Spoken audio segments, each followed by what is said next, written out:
if you get hold of two magnets and you push them, you can feel this pushing between them. Turn it around the other way and they slam together. Now, what is it, the feeling between those two magnets? What do you mean, what's the feeling between the two magnets? There's something there, isn't there? I mean, the sensation is that there's something there when you push these two magnets together. Listen to my question. What is the meaning when you say that there's a feeling? Of course you feel it. Now, what do you want to know? What I want to know is what's going on between these two bits of metal. Magnets repel each other. And, well, then what does that mean, or why are they doing that, or how are they doing it? You're asking... I must say, I think that's a perfectly reasonable question. Of course it's an excellent question. Okay. But the problem that you're asking, you see, when you ask why something happens, how does a person answer why something happens? For example, Aunt Minnie is in a hospital. Why? Because she went out and she slipped on the ice and broke her hip. That satisfies people. It satisfies, but it wouldn't satisfy someone who came from another planet, knew nothing about things. First, you understand why, when you break your hip, do you go to the hospital? How do you get to the hospital when the hip was broken? Well, because her husband, seeing that the hip was broken, called the hospital up and sent somebody to get her. All that is understood by people. Now, when you explain a why, you have to be in some framework that you allow something to be true. Otherwise, you're perpetually asking why. Why did the husband call up the hospital? Because husband is interested in his wife's welfare.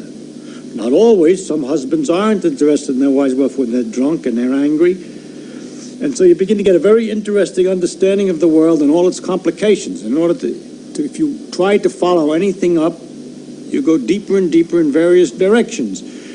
For example, you could go, why did she slip on the ice? Well, ice is slippery. Everybody knows that, no problem.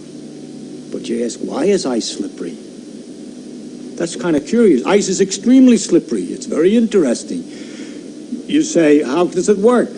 You could either say, I'm satisfied that you've answered me, ice is slippery, that explains it. Or you could go on and say, why is ice slippery?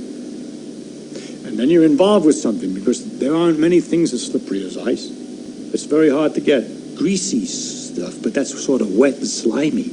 But a solid that's so slippery, because it is in the case of ice that when you stand on it, they say, momentarily the pressure melts the ice a little bit, so you got a sort of instantaneous water surface on which you're slipping. Why on ice and not on other things? Because ice expands water expands when it freezes, so the pressure tries to undo the expansion and melts it. It's capable of melting it. But other substances contract when they're freezing, and when you push them, they're just satisfied to be solid. Why does water expand when it freezes and other substances don't expand when they freeze? All right? I'm not answering your question, but I'm telling you how difficult a why question is. You have to know what it is that you're permitted to understand and allowed to be understood and known, and what it is you're not. You'll notice in this example that the more I ask why, it gets interesting after all. That's my idea, that the deeper a thing is, the more interesting it is. And we could even go further and say, why did she fall down when she slipped? That has to do with gravity. It involves in all the planets and everything else. Never mind. It goes on and on. Now, when you ask, for example, why two magnets repel, there are many different levels. It depends on whether you're a student of physics or an ordinary person who doesn't know anything or not. If you're somebody who doesn't know anything at all about it, all I can say is that there's a magnetic force that makes them repel, and that you're feeling that force. And you say, but that's very strange, because I don't feel kind of force like that in other circumstances. When you turn them the other way, they attract. There's a very analogous force, electrical force, which is the same kind of a question. And you say, that's also very weird. But you're not at all disturbed by the fact that when you put your hand on the chair, it pushes you back. But we found out by looking at it that that's the same force, as a matter of fact, the electrical force, not magnetic exactly in that case, but it's the same electrical repulsions that are involved in keeping your finger away from the chair, because everything's made out of its electrical forces in microscopic details. There's other forces involved, but this is connected to electrical forces. It turns out that the magnetic and the electric force with which I wish to explain these things this repulsion in the first place, is what ultimately is the deeper thing that we have to start, what we can start with, to explain many other things that looked like they were, everybody would just accept them. You know, you can't put your hand through the chair. That's taken for granted. But that you can't put your hand through the chair when looked at more closely, why, that involves these same repulsive forces that appear in magnets. The situation you then have to explain is why in magnets it goes over a bigger distance than in ordinarily.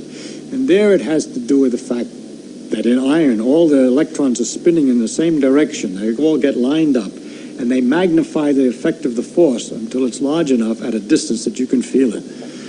But it's a force which is present all the time and very common, and is in a basic force of almost, I mean, I can go a little further back if I were more technical, but at an early level, I just have to tell you that's going to be one of the things you'll just have to take as an element in the world, the existence of magnetic repulsion, or electrical attraction, magnetic attraction. I can't explain that attraction in terms of anything else that's familiar to you.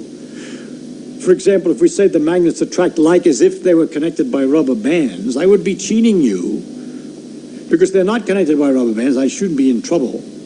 You'd soon ask me about the nature of the bands. And secondly, if you were curious enough, you'd ask me why rubber bands tend to pull back together again, and I would end up explaining that in terms of electrical forces, which are the very things that I'm trying to use the rubber bands to explain. So I have cheated very badly, you see.